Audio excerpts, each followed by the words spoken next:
یا سیدی یا حبیب اللہ، الصلاة والسلام علیک یا سیدی یا رحمت للعالمین۔ حضرات محترم سامعین و ناظرین، ہماری ہفتہ وار مجلس ذکر و دعا تسلسل کے ساتھ جاری و ساری ہے، اور اس مجلس میں ہم نبی اکرم صلی اللہ تعالیٰ علیہ وآلہ وسلم کی 2 یا 3 احادیث کا علم سیکھتے ہیں، قرآن کے پیغام کو سیکھتے ہیں، مجلس ذکر و دعا ہوتی ہے، اور یہ ہماری بڑی خوش قسمتی ہے کہ اللہ تعالیٰ نے ہمیں اپنے ذکر کے لیے منتخب کیا، اور جو ذاکرین ہوتے ہیں ان کے بارے میں اللہ کی طرف سے فیصلہ ہے کہ خدا ہمیشہ اس شخص کے ذکر کی توفیق عطا فرماتا ہے جسے اللہ چاہتا ہے کہ میں بھی اس کا ذکر کروں۔ قرآن حکیم فرقان مجید میں اللہ نے فرمایا کہ فَاذْكُرُونِی أَذْكُرْكُمْ، تم میرا ذکر کرو، تو بندہ ہو کر میرا ذکر کر، اذکرکم، میں خدا ہو کر تمہارا ذکر کروں۔ اور اس حدیث کی، اس آیت کی شرح کے اندر نبی اکرم صلی اللہ تعالیٰ علیہ وسلم نے فرمایا کہ جب بندہ خدا کا ذکر کرتا ہے، تو اگر بندہ تنہائی میں خدا کا ذکر کرے تو اللہ وحدہ لا شریک ہو کر اپنے بندے کا ذکر کرتا ہے، اور اگر بندہ کسی مجلس میں یا کسی اجتماع کے اندر یا کسی محفل کے اندر خدا کا ذکر کرے تو حضور نے فرمایا کہ اللہ تعالیٰ ملائے اعلیٰ کی مجلس میں اس کا ذکر کرتا ہے۔ ملائے اعلیٰ کا معنی ہے کہ فرشتوں کی مجلس میں اللہ فرشتوں کے سامنے اپنے اس بندے کا ذکر کرتا ہے۔ پھر جس بندے کی زندگی ذکر خدا کے اندر گزرے، وہ دنیا میں رہتا ہے پھر بھی اس کا ذکر ہوتا ہے، اور اگر دنیا سے چلا جائے تو دنیا سے جانے کے بعد بھی خدا اس کے ذکر کو بلند کر دیتا ہے۔ اور اس کی سب سے بڑی مثال ہمارے سامنے اولیاء کاملین کے مزارات پرانوار اور اولیاء کاملین کی مجالس اور محافل ہیں کہ انہوں نے پوری زندگی خدا کا ذکر کیا۔ لیکن آج دیکھیں، ہم نے غوث پاک رضی اللہ تعالیٰ عنہ کو نہیں دیکھا، آج سے 1000 سال پہلے کا دور ہے، لیکن آج ہر زبان پر ذکر غوث پاک ہے۔ کیوں؟ کہ سرکار غوث پاک کے حالات کے اندر، آپ کی سیرت کے اندر یہ بات ملتی ہے کہ جب آپ تمام علوم و فنون پڑھ کر فارغ ہو گئے اور درس نظامی کے سارے علوم سے فارغ ہو گئے، تو پھر سرکار غوث اعظم رضی اللہ تعالیٰ عنہ کہتے ہیں کہ اللہ نے میرے دل میں ڈالا کہ میں نے علم حاصل کر لیا ہے اور خدا نے مجھے دین کی سمجھ عطا فرمائی ہے۔ آپ فرماتے ہیں کہ میں نے یہ ارادہ کیا کہ میں اس وقت تک دین کی تبلیغ اور تعلیم نہیں دوں گا جب تک کہ جو خود پڑھا ہے اس پر عمل نہ کروں۔ یہ حضرت غوث پاک رضی اللہ تعالیٰ کو کہتے ہیں کہ میں نے یہ نیت کی اور یہ سوچا، تو پھر آپ نے علوم سے فراغت کے بعد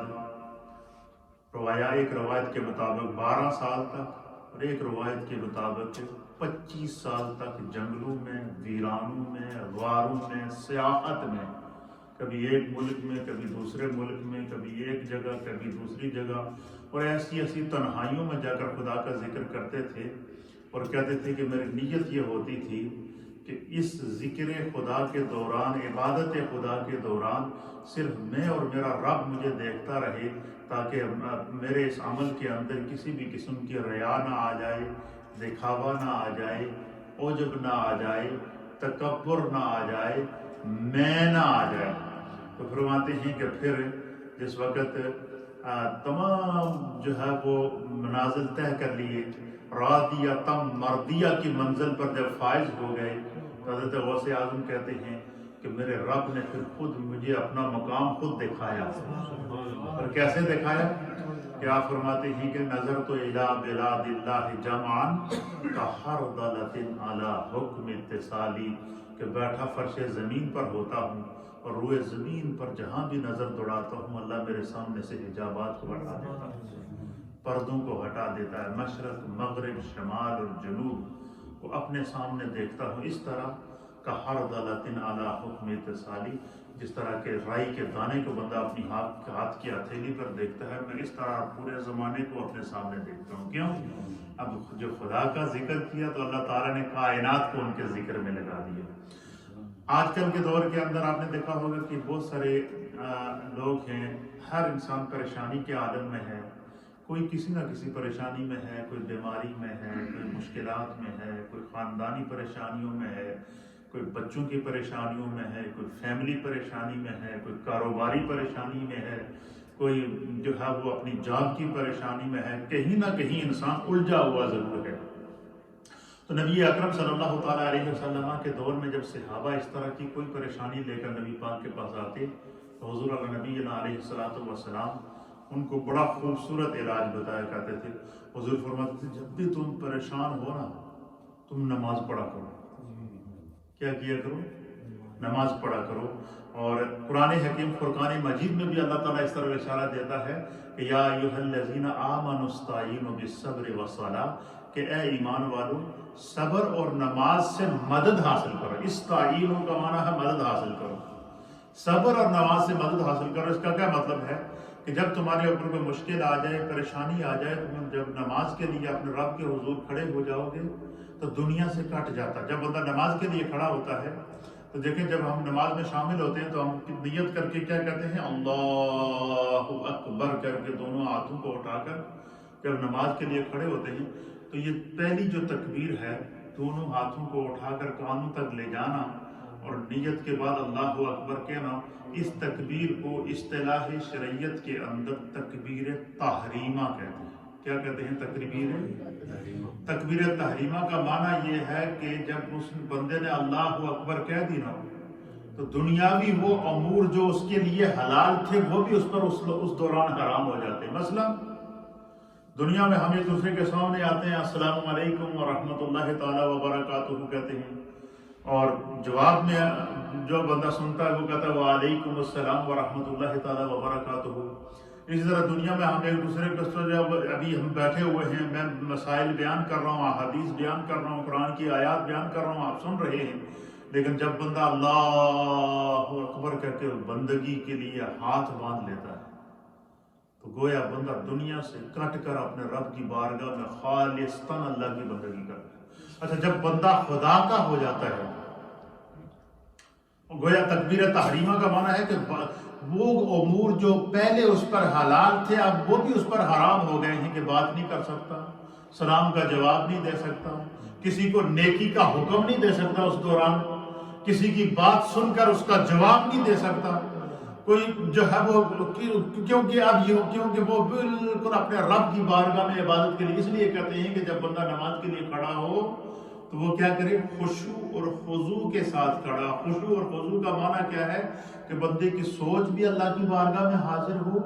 اس کی فکر بھی رب کی بارگاہ میں حاضر ہو،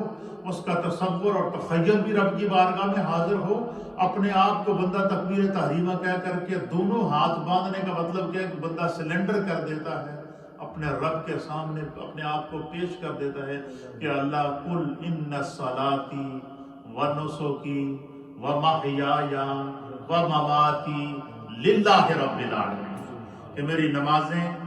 میری عبادتیں، قل ان صلاتی ونسکی، میری نمازیں، میری قربانیاں، جو کچھ بھی خدا نے مجھے عطا کیا ہے سارا کا سارا اللہ کے لیے ہے۔ فرمایا کہ بندہ جب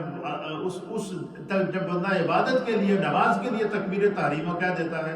تو اپنے ہر چیز کو رب کے حوالے کر کے رب کی عبادت میں مصروف ہو جاتا ہے۔ فرمایا کہ جب بندہ رب کے حوالے کر دیتا ہے اپنے آپ کو تو اگر کوئی پریشانی ہے تو اللہ پریشانی دور کر دیتا ہے، مصیبت میں ہے تو خدا مصیبت دور کر دیتا ہے، دکھ میں ہے تو اللہ تعالیٰ خزانہ غیب سے مداوع عطا فرماتا ہے، اب کسی بھی قسم کی اذیت میں ہے تو اللہ تعالیٰ اس کے لیے کرم کے اور فضل کے دروازے جو کھول دیتا ہے۔ اس لیے حضور نبی علیہ السلام نے فرمایا کہ جب بھی کوئی پریشانی ہو، مشکل میں ہو، سب سے پہلا ہے جس کو ہماری دنیاوی اصطلاح کے اندر دیکھیں، کوئی بندہ زخمی ہو جائے یا کوئی بندہ بیمار ہو جائے یا کسی بندے کو اچانک کوئی بے ہوشی کا دورہ پڑ جائے یا دل کا دورہ پڑ جائے یا اچانک کسی بندے کو کوئی تکلیف ہو جائے تو سب سے پہلے ڈاکٹر کیا کہتے ہیں کہ فوری طور پر جب تک اس کے علاج کا کوئی انتظام ہوتا اس کو فرسٹ ایڈ دی جائے۔ یہ کہتے ہیں یعنی اب یہاں تو ہمارے ہاں تو باقاعدہ ٹریننگ دی جاتی ہے، ہمارا اوپر جو مدرسہ ہے اس میں ہمیں باقاعدہ یہ ٹریننگ دی گئی ہے، اور ہمارے آفس کے اندر فرسٹ ایڈ باکس موجود ہے کہ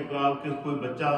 زخمی ہو جاتا ہے یا کسی کو کوئی تکلیف ہو جاتی ہے تو جب تک ڈاکٹر سے آپ کانٹیکٹ کرتے فوری طور پر اس کو فرسٹ ایڈ دیں جس کی ضرورت ہے۔ تو اسی طریقے سے فرمایا کہ حضور نبی علیہ الصلوۃ والسلام نے فرمایا کہ جب بندہ پریشان ہو جائے، مشکل میں ہو، اور اس پریشانی کا حل تلاش کرنا چاہے تو سب سے پہلی روحانی طور پر فرسٹ ایڈ کیا ہے کہ بندہ وضو کرے اور نماز کے لیے کھڑا ہو جائے۔ کیا کرے؟ نماز کے لیے کھڑا ہو جائے۔ فرمایا جب وہ تکبیر تحریمہ کہہ کر اپنے رب کی بارگاہ میں حاضر ہو جائے گا، دنیا سے کٹ جائے گا، پریشانی چھوڑ دے گا، دکھ چھوڑ دے گا، تکلیف چھوڑ دے گا، کاروبار چھوڑ دے گا، دنیا کے سارے درد سر چھوڑ دے گا، کیونکہ وہ اس وقت خدا کی بات میں آپ کو اللہ کے حوالے کر دیتا ہے۔ اللہ کے حبیب فرماتے ہیں کہ پھر کیا ہوتا ہے؟ حضور نے فرمایا کہ اللہ تعالیٰ خزانہ غیب سے اس کے لیے ایسے اسباب پیدا کرتا ہے، ایسی اس مصیبت سے نکلنے کے ذرائع پیدا کرتا ہے، اور میں اس کے وہم و گمان پہ بھی نہیں ہوتا، خدا اس کے لیے اسباب پیدا کرتا ہے۔ یہ فرسٹ ایڈ ہے۔ روحانی فرسٹ ایڈ کیا ہے کہ تدارک بعد میں کرنا۔ سب سے پہلے کیا کرے بندہ؟ وضو کرے، وضو کرنے کے بعد 2 رکعت صلاۃ الحاجات پڑھنے کے لیے کھڑا ہو جائے، اور کھڑا ہو کر نبی پاک کا وسیلہ پیش کر اللہ کی بارگاہ میں پیش کر دے۔ اللہ مال بھی تو نے دیا تھا، جان بھی تو نے دی ہے، اولاد بھی تم نے دی ہے، کاروبار بھی تم نے دیا ہے، حکومت بھی تم نے دی ہے، مرتبہ بھی تم نے دیا ہے، مقام بھی تم نے دیا ہے، اور تیری دی ہوئی اس پوری تمام نعمتوں میں میرے اوپر یہ آزمائش آ گئی ہے، لہٰذا میں تیری طرف رجوع کرتا ہوں۔ اسی لیے جو ہے وہ قرآن حکیم فرقان مجید میں انہی آیات کے آگے جا کے رکوع کے اینڈ کے اوپر اللہ فرماتا ہے کہ اہل ایمان کی شان کیا ہے کہ جب ان پر کوئی مصیبت آتی ہے تو کیا کرتے ہیں؟ وہ کیا کہتے ہیں؟ انا للہ و انا الیہ راجعون۔ اس نے فرمایا کہ جب بھی کوئی مصیبت پہنچے، کب بھی کوئی دکھ پہنچے تو سب سے پہلا ری ایکشن جو بندے کی زبان پر آئے وہ حرف شکوہ نہیں آنا چاہیے، وہ جو ہے وہ کوئی نافرمانی کے الفاظ زبان پر نہ آنا۔ ایسے موقع کے اوپر ہوتا ہے جب بندے کو پریشانی ہوتی ہے تو بندہ صبر کا دامن ہاتھ سے کھو دیتا ہے۔ تو حضور نے فرمایا کہ سب سے پہلا کیا کہ بندہ جیسے ہی اس پہ کوئی پریشانی آ جائے، دکھ آ جائے، تکلیف آ جائے، بیماری آ جائے، آزمائش آ جائے، کوئی تنگ دستی آ جائے یا کوئی معذوری آ جائے یا کسی بھی قسم کی کوئی آزمائش خدا کی طرف سے آ جائے تو سب سے پہلے کہے انا للہ و انا الیہ راجعون۔ جو کچھ بھی ہے خدا کا ہے، اسی کا دیا ہوا ہے، میں نے خود بھی اسی کی طرف لوٹنا ہے۔ جب میں خود دنیا میں نہیں رہوں گا، میں تو خود جب میرا جسم خدا کی امانت ہے تو اپنے آپ کو اللہ کے حوالے کر دے، اور میں خدا اس کے لیے اس مصیبت سے نکلنے کے اسباب پیدا کروں۔ اب سنیے ہے یہ تو تمہیدی گفتگو، اور اس کو قرآن میں اللہ تعالیٰ نے جو ہے وہ سورہ بقرہ کے اندر بیان فرمایا، دوسرے سپارے کے اندر، کہ کیا کرے بندہ کہ جیسے ہی بندے کو کوئی پریشانی ہو تو کیا کرے؟ وَاسْتَعِینُوا بِالصَّبْرِ وَالصَّلَاةِ، صبر اور نماز سے کیا کرے؟ مدد حاصل کرے۔ اور میں جب مصیبت میں صبر کرے گا اور پھر اپنے دل کو سکون دینے کے لیے رب کی بارگاہ میں کھڑا ہو جائے گا اور تکبیر تحریمہ کہہ کر اللہ اکبر کہہ کر کٹ جائے گا دنیا سے، تو پھر کیا ہوگا؟ ان اللہ مع الصابرین۔ دنیا میں کوئی اس کا ساتھ دے نہ دے، اس کو خدا کا ساتھ مل جائے گا۔ سبحان اللہ۔ اور جس کو خدا کا ساتھ مل جائے اسے اور کیا چاہیے؟ جس کو اللہ کی معیت مل جائے اسے اور کیا چاہیے؟ تو یہ دیکھیں کہ اللہ تعالیٰ نے ہمیں ایسے خوبصورت راستے عطا کیے ہیں لیکن ہم سمجھتے نہیں ہیں۔ اچھا اس کی وہ لاشعوری کی بات ہے، اس کی وجہ یہ ہے کہ ہمیں بیان کرتے ہیں، آپ نے دیکھا کہ 6 سال مجھے یہاں ہو گئے اس مسجد میں نے کوئی ایسا جمعہ نہیں ہے، کوئی ایسا درس نہیں ہے جو لوگ کنٹینیو ہمارا درس سنتے ہیں۔ آپ نے دیکھا ہوگا کہ ہر درس ہمارا نیا ہوتا ہے، نئے موضوعات ہوتے ہیں، نئے ٹاپک ہوتے ہیں، محنت کر کے قرآن و حدیث سے نچوڑ نکال کر ہم لاتے ہیں۔ کیوں؟ تاکہ ہم دین سیکھ سکیں۔ تو ہم چونکہ مجلسوں میں بیٹھتے نہیں ہیں، ہمارا مزاج بن گیا ہے بس سر سے بوجھ اتارو نکلو۔ ابھی باہر جا کر ہم نے گھومنا ہی ہے، یا گھر میں بیٹھ کر ٹی وی دیکھنے ہیں، یا فلمیں دیکھنی ہیں، یا ڈرامے دیکھنے ہیں، اور کیا کرنا ہے۔ لیکن اگر کیا ہم ہفتے میں ایک گھنٹہ اللہ کے لیے نکال لیں اور دین کو سیکھ کر یہ کریں کہ ہم اپنی زندگی کی ان مشکلات کو دین سے رہنمائی حاصل کریں گے تو انشاءاللہ یہ ساری مشکلات ہماری دور ہو سکتی ہیں۔ تو یہ آیات قرآنی ہمیں کیا سبق دے رہی ہیں کہ مشکل آ جائے تو صبر کس سے کام لو اور نماز نماز پڑھا دو۔ 5 وقت کی جو نماز ہے وہ تو ہے ہی ہے، لیکن نماز پڑھا دو، نوافل پڑھا دو، قضا نمازیں پڑھنا شروع کر دو، تاکہ دنیا اس طرف سوچ جائے گی یعنی بندہ خدا کا۔ اور نبی پاک نے فرمایا کہ جو بندہ پھر اپنے معاملے کو خدا کے سپرد کر دیتا ہے، اپنے آپ کو، اپنے کاروبار کو، اپنی سوچ کو، اپنی اولاد کو، اپنے مال کو، اپنی دولت کو اور اپنی ہر مصیبت پریشانی کو اپنے رب کے حوالے کر کے اللہ کا ہو جاتا ہے، اللہ اکبر کا نعرہ لگا کر دونوں ہاتھوں کو باندھنے کا مقصد کیا کہ اللہ میں نے سلنڈر کر دیا، تیری رحمت پر ہو، تیری رحمت کا امیدوار ہوں، تیرے کرم کا امیدوار ہوں، تیری عطا کا امیدوار ہوں۔ بندہ جب اپنے آپ کو اس نیت سے، اس لیے حضور علیہ الصلوۃ والسلام نے فرمایا کہ نیت المؤمن خیر من عملہ، کہ مومن کا جو نیت ہوتی ہے اس کے عمل سے بہتر ہوتی ہے۔ کیوں کہ نیت جو بندہ اس نیت سے کھڑا ہو جائے کہ اللہ یہ پریشانی آ گئی، میں کمزور ہوں، میرے جسم میں اتنی طاقت نہیں، میرے اتنے تعلقات نہیں، مجھ میں اتنی، اس لیے حضور علیہ السلام نے فرمایا قرآن میں اللہ اس طرف اشارہ دیتا ہے سورہ بقرہ کی آخری آیت کے اندر کہ جب اللہ سے دعا کرو تو یہ دعا ضرور کیا کرو، ربنا ولا تحملنا ما لا طاقت لنا بہ، اللہ اکبر، کہ اللہ مجھ پر تو ایسا بوجھ نہ ڈالنا کہ جس کی اٹھانے کی مجھ میں ہمت نہ ہو، کسی ایسی آزمائش میں نہ ڈالنا۔ جب بندہ اپنے آپ کو خدا کے سپرد کر دیتا ہے تو پھر کیا ہوتا ہے، اللہ تعالیٰ غیر سے اس کے لیے کیا کرتا ہے، حضور نے فرمایا کہ پھر جب بندہ کہہ دیتا ہے کہ اللہ سب کچھ تیرا ہی ہے، پریشانی آ گئی تو تیری طرف آیا، خوشی آئی پھر بھی تیری طرف رجوع کرتا ہوں، نعمتیں ملی پھر بھی تیری طرف رجوع کرتا ہوں، تو پھر حضور علیہ الصلوۃ والسلام نے فرمایا کہ ایسے شخص کے لیے خوشخبری ہے، اور وہ خوشخبری کیا ہے، من کان للہ وکان اللہ لہ، فرمایا جڑا خدا دا ہو جاتا ہے خدا اس دا ہو جاتا ہے، جو خدا کا ہو جائے، من کان للہ، جو اللہ کے کا ہو جاتا ہے، وکان اللہ لہ، تو خدا اس کا ہو جاتا ہے، پھر اللہ اس پر نظر رحمت فرماتا ہے، خدا اس کی رحمت اس کو گھیر لیتی ہے۔ اب یہ حدیث سنیے، وعن حذیفہ رضی اللہ تعالی عنہ، حضرت سیدنا حذیفہ رضی اللہ تعالیٰ عنہ سے حدیث کے راوی ہیں کہ نبی قال، آپ فرماتے ہیں کہ کان النبی صلی اللہ تعالیٰ علیہ وآلہ وسلم اذا حزبہ امر صلی، حضور نبینا علیہ السلام نے فرمایا کہ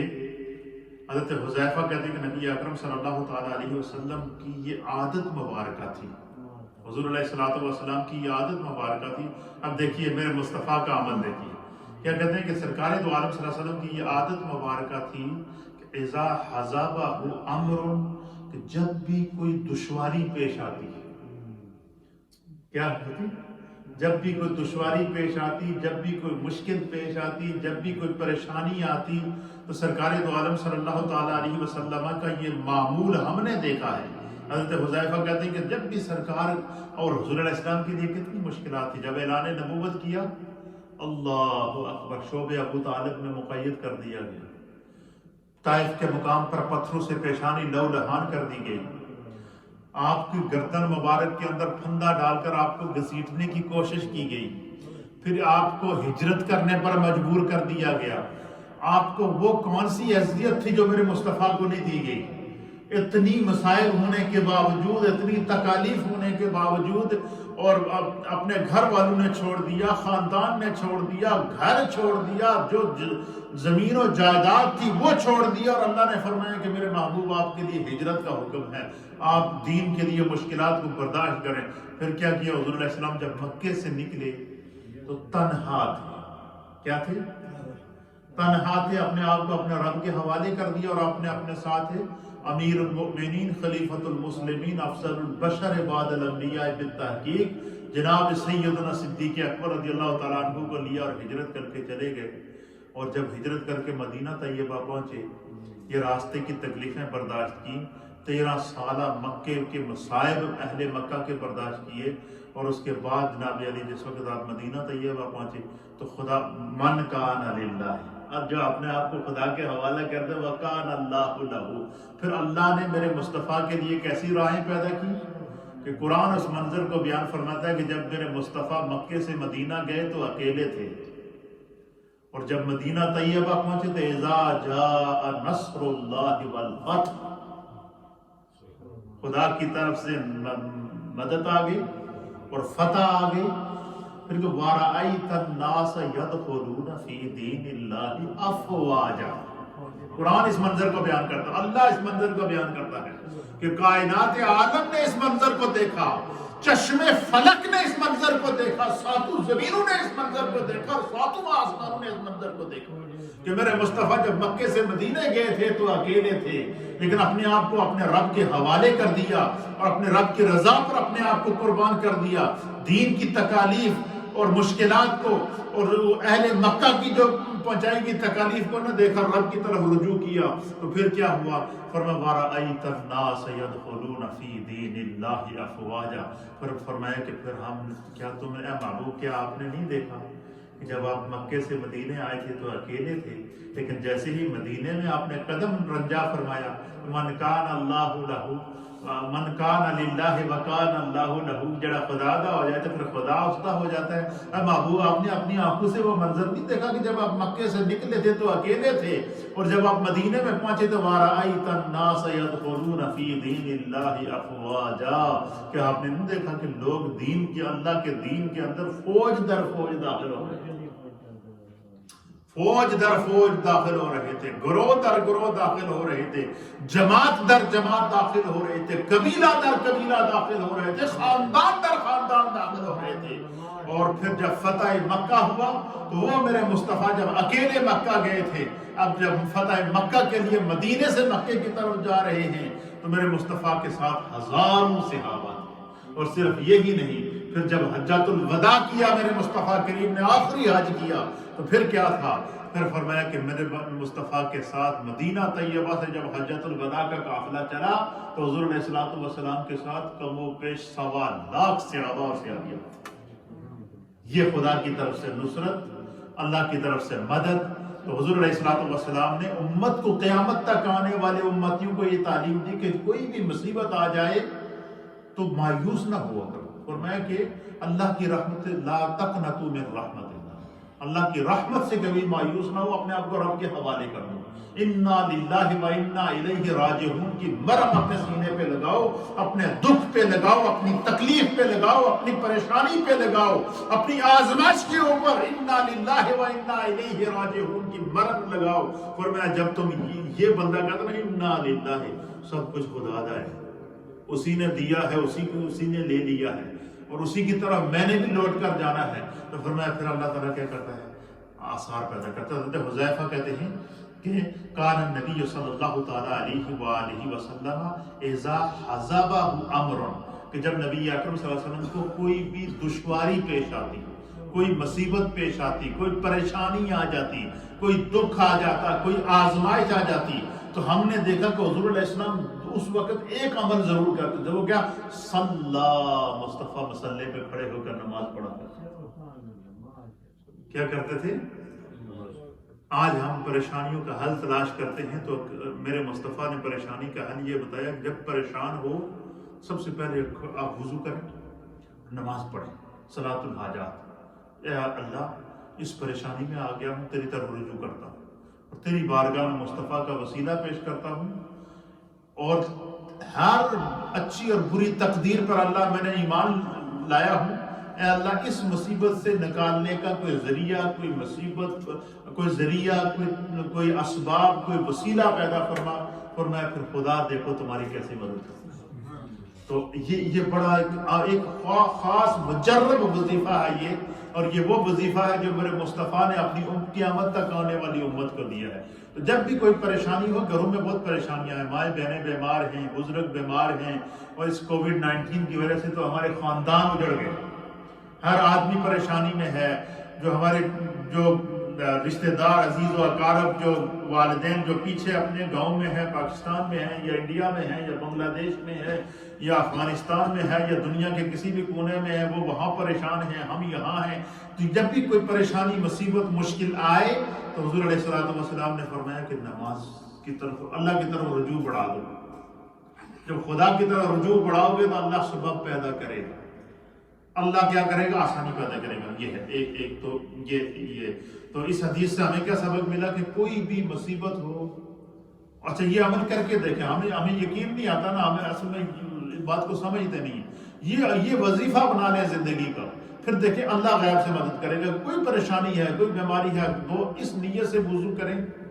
اور مصلی پر کھڑے ہو کر 2 رکعت صلاۃ الحاجات پڑھیں اور اپنے آپ کو رب کے حوالے کریں اور اللہ کی بارگاہ میں پیش کر دیں کہ اللہ اس مصیبت میں آ گیا ہوں، اس آزمائش میں آ گیا ہوں، اس بیماری میں مبتلا ہو گیا ہوں، یہ کاروبار کا نقصان ہو گیا ہے، یہ میرے معاملات تھے، یہ پریشانی میں آ گئے ہیں، یہ خاندانی پریشانی ہے، یہ مشکلات ہے، اے اللہ میں تیری طرف رجوع کرتا ہوں، غیب سے اس کا سبب پیدا کرا، اللہ تعالیٰ اس کا سبب پیدا کرے گا۔ اور یہ طریقہ میرے مصطفیٰ نے بتایا۔ کتنا آسان طریقہ ہے، کتنی آسان دعا ہے، ہر آدمی اس کو دعا کو مانگ سکتا ہے، اس کو سمجھنے کی ضرورت ہے۔ پھر اسی طریقے سے جب بھی بندہ دعا کرے اللہ تعالیٰ سے، نبی پاک صلی اللہ تعالیٰ علیہ وسلم نے اس کا طریقہ ہوتا ہے، حضور نے فرمایا کہ دعا ہمیشہ اپنے لیے کرو، اپنے والدین کے لیے کرو، عامت المسلمین کے لیے کرو، دعا میں کبھی کنجوسی نہیں کرنی چاہیے۔ کیا حضور علیہ السلام نے فرمایا کہ اگر آپ چاہیں کہ آپ کی دعا قبول ہو نا، فرمایا کہ بظاہر الغیب، جو تمہارے سامنے موجود نہیں ہے اس کے لیے دعا کرو۔ فرمایا جو بندہ کسی دوسرے مسلمان کے لیے دعا کرتا ہے تو اللہ تعالیٰ ایک فرشتہ مقرر کر دیتا ہے، اور وہ فرشتہ اللہ کی بارگاہ میں کہتے ہیں اللہ انہوں اپنی فکر نہیں ہے، دوسرے دی فکر ہی لگا ہے، اس دے واسطے میں دعا کرتا ہوں، اس دی جتنی ضرورتیں ہیں تو پوری فرما۔ فرمایا فرشتہ اس کے لیے دعا کرتا ہے، خدا اس کی دعا کو قبول۔ اب مجھے بتائیں کہ اس انسان کی عظمت کا کیا عالم ہوگا کہ جس کے لیے فرشتہ دعا کرے اور فرشتے غیب سے اس کے لیے دعا کرے اور اللہ تعالیٰ اس پر اپنی رحمت کا نزول کر کے اس کے لیے مشکلات کو دور فرمائے۔ ایک بات دوسرا، ہمارے یہاں یہ بھی ہوتا ہے کہ بات ذرا سی بات پر ذرا سی کوئی جھگڑے ہو جائیں، پریشانیاں ہو جائیں، گھروں میں بھی ماؤں بہنوں کی بھی یہ عادت ہے، لوگوں کی بھی عادت ہے کہ تھوڑی سی کوئی بچے آپس میں ٹکرا جائیں تو ایک دم ماں یا باپ ہو اور زبان سے بد دعا کے الفاظ نکالتا۔ حضور نے منع کیا، حضور نے فرمایا کہ جب بھی کسی سے اگر آپ تنگ بھی آ گئے نا، یہ دعا کریں کہ اللہ اس میں ہدایت دے، اللہ اس کی اصلاح فرما۔ تو فرمایا کہ کسی بھی شخص کو بد دعا نہیں دینی چاہیے، کیا نہیں کرنی چاہیے۔ اور اب اس کے اوپر حدیث پاک سماعت فرمائیے، امام مسلم نے اس کو صحیح مسلم میں نقل فرمایا، وعن جابر رضی اللہ تعالیٰ عنہ قال، حضرت سیدنا جابر بن عبداللہ رضی اللہ تعالیٰ عنہ آپ روایت فرماتے ہیں کہ قال رسول اللہ صلی اللہ تعالیٰ علیہ وسلم، کہ حضور علیہ السلام نے فرمایا کہ لا تدعو علی انفسکم، حضور نے فرمایا کہ اپنے آپ کو کدے بددعا نہ دیو۔ کئی لوگ نے جو زندگی سے تنگ آ جاتے ہیں نا تو وہ اپنے آپ کو بھی جناب وہ شروع ہو جاتے ہیں۔ حضور نے فرمایا کبھی اپنے آپ کو بددعا نہ دو، مشکل آ جائے، مصیبت آ جائے، طریقہ میں نے آپ کو پہلی حدیث میں بتا دیا کہ نماز کے لیے کھڑے ہو جاؤ، انا للہ و انا الیہ راجعون کا ورد بھی کرتے رہو اور زبان پر جاری رکھو، وَإِنَّهُ عَلَىٰ رَجْعِهِ لَقَادِرٌ۔ اکثر لوگ یہ پوچھتے ہیں نا کہ کوئی چیز گم ہو جائے، یہ نبی پاک صلی اللہ علیہ وسلم نے ایک بڑا خاص مجرب وظیفہ بتایا، کسی کی کوئی چیز گم ہو جائے۔ یہ بسا اوقات یہ ہوتا ہے کہ گھروں میں کوئی چیز رکھی تو بندہ بھول گیا، یا وہ ہوتا ہے کہ کسی کا کوئی بچہ غائب ہو گیا تو نہیں پتہ چلتا، کوئی بندہ کہیں غائب ہو گیا نہیں پتہ چلا، کوئی بھی چیز غائب ہو جائے اور بندہ چاہے کہ وہ مل جائے آسانی کے ساتھ، تو فرمایا کہ یہ سورہ قرآن پاک کی صورت ہے سورہ طارق، والسماء والطارق وما ادراک ما الطارق النجم الثاقب، یہ سورہ طارق کی ایک آیت ہے، وَإِنَّهُ عَلَىٰ رَجْعِهِ لَقَادِرٌ، اِنَّهُ عَلَىٰ رَجْعِهِ لَقَادِرٌ۔ اور میں کوئی چیز گم ہو جائے تو یہ آیت پڑھا کریں، اِنَّهُ عَلَىٰ رَجْعِهِ لَقَادِرٌ، خدا بندے قدوس و گمی ہوئی چیز یا چوری ہو جائے اور چوری ہوئی چیز واپس کروا دے گی، کوئی چیز گم ہو جائے یا بندہ کوئی چیز بھول جائے تو اللہ تعالیٰ اس کے لیے اسباب پیدا کر دے گا۔ تو حضور علیہ السلام نے فرمایا کہ لا تدعوا علی انفسکم، حضور علیہ نبینا علیہ الصلوۃ والسلام نے فرمایا کہ اپنی جانوں کو وَلَا تَدْعُوا عَلَىٰ أَوْلَادِكُمْ، نہ اپنے آپ میں بددعا دے تو نہ اپنی اولاد میں بددعا دے، اور میں اپنی اولاد کو کبھی بددعا نہیں دوں۔ ہاں اگر اولاد نے زیادتی کر دی ماں باپ کے ساتھ، دل دکھا دیا، فرمایا کہ ماں باپ کی دعا فوری اولاد کے حق میں قبول ہوتی ہے۔ تو آپ ماں باپ بجائے اس کے اس کو بددعا دیں گے یہ تباہ ہو جائے، نعوذ باللہ اس کا گھر تباہ ہو جائے، اس کے بچے تباہ ہو جائیں، اس نے ہمیں چھوڑ دیا تو یہ کسی کام کا نہ رہے، فرمایا یہ دعا دینے کے بجائے یہ کہو کہ اللہ اس کو ہدایت عطا فرما۔ فرمایا کہ اپنے آپ کو بددعا نہ دو، وَلَا تَدْعُوا عَلَىٰ أَوْلَادِكُمْ، اور اپنی اولاد کو بھی بددعا نہ دو، وَلَا تَدْعُوا عَلَىٰ أَمْوَالِكُمْ، اور اپنے مال کو بھی بددعا نہ دو۔ بعض لوگ ہوتے ہیں بالکل وہ کہتے کچھ بھی نہ بچے بس، فرمایا اپنے مال کو بھی اچھا یہ اس کا میں آگے تشریح میں بتاؤں گا، پہلے حدیث سن لیں۔ فرمایا کہ وَلَا تَدْعُوا عَلَىٰ أَنفُسِكُمْ، کہ اپنے آپ کو بددعا نہ دو، وَلَا تَدْعُوا عَلَىٰ أَوْلَادِكُمْ، اور اپنی اولادوں کو بددعا نہ دو، وَلَا تَدْعُوا عَلَىٰ أَمْوَالِكُمْ، اور اپنے مالوں کو بھی بددعا نہ دو، لا توافقوا من اللہ ساعة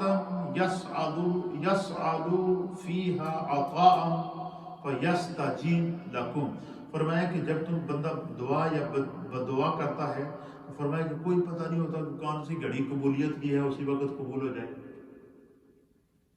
تو قبولیت کی گھڑی کا کوئی پتہ نہیں ہوتا، قبولیت کی گھڑی ہر لمحہ موجود رہتی ہے، کسی بھی وقت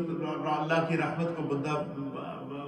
بندے کی طرف متوجہ ہو جاتی ہے۔ تو فرمایا کہ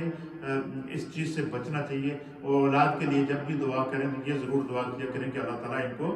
ہدایت عطا فرمائے، اس مشکل سے ان کو جو ہے وہ ان کے لیے جو ہے وہ آسانی پیدا فرما۔ پھر اسی طریقے سے نبی اکرم صلی اللہ تعالیٰ علیہ وسلم نے دعا مانگنے کی کچھ جہتیں بتائی ہیں۔ حضور علیہ السلام نے فرمایا کہ ایک ایسا بھی وقت ہوتا ہے کہ جس وقت اللہ تعالیٰ جو ہے وہ دعا کو قبول کرتا ہے۔ اب طریقہ کیا نبی پاک صلی اللہ تعالیٰ علیہ وسلم نے فرمایا، وہ آپ سنیں گے تو آپ کا ایمان تازہ ہو جائے گا۔ حضور نبینا علیہ السلام نے ارشاد فرمایا کہ تم جب بھی اللہ تعالیٰ سے دعا کرو تو کیا کرو، فرمایا کہ جب رات کو تم سونے کے لیے بستر پر جاؤ، ایک بڑا پیارا وظیفہ ہمارے پیارے آقا نے ہمیں ارشاد فرمایا، اور اس کو آپ سنیں گے تو آپ کا ایمان تازہ ہو جائے گا۔ حضور علیہ السلام نے فرمایا کہ جب بھی رات کو سونے کے لیے بستر پر جاؤ، سرکار نے فرمایا کہ یہ کوشش کیا کرو کہ باوضو سوئے۔ کیا کریں؟ باوضو بندہ سوئے، اور فرمایا کہ جو بندہ اس چیز کو اپنی عادت بنا لے، اور وہ کیا، اس پہلے حدیث سنیں پھر آپ کو پوری بات سمجھ میں آ جائے گی اور ہمیں زندگی گزارنے کا سلیقہ مل جائے گا۔ وعن جابر رضی اللہ تعالیٰ عنہ، حضرت سیدنا جابر رضی اللہ تعالیٰ عنہ بیان کرتے ہیں، قال سمعت رسول اللہ صلی اللہ تعالیٰ علیہ وآلہ وسلم، آپ فرماتے ہیں کہ سمعت النبی صلی اللہ تعالیٰ علیہ وآلہ وسلم، کہ میں نے نبی اکرم صلی اللہ تعالیٰ علیہ وآلہ وسلم کو فرماتے ہوئے اپنے کانوں سے خود سنا۔ یعنی یہ وہ حدیث ہے، حضرت جابر کہتے ہیں کہ میں نے براہ راست سرکار سے اس حدیث کو سنا۔ براہ راست سننے کا معنی کیا کہ حضور علیہ السلام نے حضرت جابر کو یہ تلقین فرمائی کہ اس طرح کیا کرو۔ کیا حدیث تھی؟ حضرت یقول کہتے ہیں کہ نبی اکرم صلی اللہ تعالیٰ علیہ وسلم نے فرمایا کہ اِنَّ فِي اللَّيْلِ سَاعَةً لَا يُوَافِقُهَا رَجُلٌ مُسْلِمٌ يَسْأَلُ اللَّهُ فِيهَا خَيْرًا من امر الدنیا والآخرہ۔ اللہ اکبر، سبحان اللہ سبحان اللہ۔ حضرت جابر کہتے ہیں کہ نبی اکرم صلی اللہ علیہ وسلم کو فرماتے ہوئے سنا کہ بلا شبہ حضور نے فرمایا کہ ہر روز رات کو ایک گھڑی ایسی ہوتی ہے کہ بندہ مومن اس گھڑی میں جو اللہ سے سوال کرتا ہے خدا اس کو عطا کرتا ہے۔ ہر روز، ایوری نائٹ ایک ساتھ ایسی ہوتی ہے، اور وہ کیا ہوتی ہے کہ وہ اس بندے رجل مسلم، بندہ مومن، یسأل اللہ، اللہ تعالیٰ سے جو سوال کرتا ہے، فیہا خیرن، جو بھی بہتری کا سوال، من امر الدنیا والآخرہ، دنیا اور آخرت کے معاملات کی جو بندہ دعا کرے گا اللہ تعالیٰ قبول کرے گا، اور وہ ہر رات کو اللہ وہ ساعت عطا فرماتا ہے۔ اور فرمایا کہ الا اعطاہ ایہ ذالک کل لیلۃ، فرمایا کہ یہ جو گھڑی ہوتی ہے یہ ہر وقت، یہ وہ قبولیت کی گھڑی ہے جو ایسی جو ہر رات کو ہوتی ہے۔ اور پھر فرمایا کہ تمہیں یہ گھڑی کیسے مل سکتی ہے؟ اب ہر رات کو تو بندہ پوری رات نہیں جاگ سکتا، ہر لمحے تو نہیں بندہ جاگ سکتا، اب یہ رات کی یہ ساتھ ہمیں کیسے مل سکتی ہے؟ میرے مصطفیٰ نے اس کا بھی طریقہ بتا دیا۔ اب دوسری حدیث سنیں، اس کے بعد ذکر کر دیں۔ حضرت وعن ابی امامہ رضی اللہ تعالیٰ عنہ، حضرت ابو امامہ رضی اللہ تعالیٰ عنہ اس حدیث کے راوی ہیں، آپ فرماتے ہیں قال سمعت النبی صلی اللہ علیہ وسلم، حضرت ابو امامہ کہتے ہیں کہ یہ حدیث بھی میں نے سرکار سے خود اپنے کانوں سے سنی ہے، براہ راست حضور سے اس حدیث کو میں نے سنا ہے۔ کیا سنا ہے؟ نبی اکرم صلی اللہ تعالیٰ علیہ وسلم نے فرمایا یقول، مصطفیٰ کریم نے فرمایا من آوا الی فراشہ طائرا، حضور نے فرمایا کہ جڑا بندہ ہر روز رات نو باوضو بستر پر سوتا ہے، کیا کرتا ہے؟ ہر روز جو بندہ رات کو وضو کر کے بستر پر جاتا ہے کیا ہوتا ہے؟ فرمایا کہ او ذکر اللہ حتی یدرکہ النعاس لم یتقلب ساعتا من اللیل یسأل اللہ فیہا خیرا من خیر الدنیا والآخرہ الا اعطاہ وإیاہ۔ حضرت نبی علیہ السلام نے فرمایا کہ جو بندہ رات کو وضو کر کے باوضو حالت میں بستر پر چلا جائے سونے کے لیے، اور بستر پر جا کر بندہ تسبیح پڑھتا رہے، اللہ کا ذکر کرتا رہے، کیا کرتا رہے؟ ذکر کرتا رہے۔ آپ لائٹ بند بستر باوضو بستر پر جائیں، لائٹ بند کر دیں اور اللہ کا ذکر سبحان اللہ و بحمدہ سبحان اللہ العظیم، یا اللہ الصمد، یا اللہ اکبر، یا الحمدللہ، یا تیسرا کلمہ، کوئی بھی جو ذکر ہے یا قرآن کی آیات جو آپ کو یاد ہیں، بندہ فرمایا وہ پڑھتا جائے پڑھتا جائے پڑھتا جائے پڑھتا جائے، پڑھتے پڑھتے پڑھتے پڑھتے پڑھتے پڑھتے اسی حال میں بندے کی آنکھ لگ جائے، کیا ہو جائے؟ باوضو بستر پر گیا، اللہ کا ذکر کرتے کرتے کرتے کرتے کرتے کرتے آنکھ لگ گئی۔ جب آنکھ لگ گئی تو حضور نبی علیہ السلام نے فرمایا کہ پھر کیا ہوتا ہے؟ فرمایا کہ رات کو وہ سو گیا، اور جیسے ہی وہ کوئی رات کو سوتے ہوئے کروٹ بدلتا ہے یا سانس لیتا ہے، اور جیسے ہی وہ کروٹ بدلتا ہے، فرمایا اللہ اس کے پاس فرشتہ کھڑا کر دیتا ہے، پوری رات فرشتہ اس کے لیے دعائیں کرتا رہتا ہے، پوری رات وہ فرشتہ اس کے لیے دعائیں کرتا ہے کہ اللہ باوضو لیٹا تھا۔ اور یہ جو نیند ہوتی ہے نا، یہ موت کی ایک قسم ہے۔ نیند کیا؟ آپ دیکھیں نا، جب ہم سو جائیں تو ہمیں کوئی پتہ نہیں ہوتا کہاں ہیں، بستر پر ہیں، فرش پر ہیں، کہاں ہیں، بالکل کوئی پتہ نہیں ہمیں، کیونکہ 6 7 8 گھنٹے کی رات گزر جاتی ہے، صبح جب ہماری آنکھ کھلتی تو پتہ چلتا ہے کہ یہ کوئی 10 منٹ پہلے سوئے تھے۔ کتنی، کیونکہ یہ موت کی ریہرسل ہے، یعنی اس لیے حضور نے فرمایا کہ ہر روز اپنی موت کو یاد کرو۔ کیا مطلب؟ بندہ تو یہ سمجھتا ہے نا کہ میں یہ زندگی میں میں سارے تیر مارنے، ایسا نہیں ہے۔ یہ ہر روز جو نیند طاری ہوتی ہے، ہر روز ہم پر موت آتی ہے۔ یہ نیند موت کی ایک قسم ہے۔ حضور نبی علیہ السلام نے فرمایا کہ جو بندہ رات کو باوضو بستر پر گیا اور اللہ کا ذکر کرتے کرتے کرتے کرتے اس کی نیند آ گئی، سو گیا،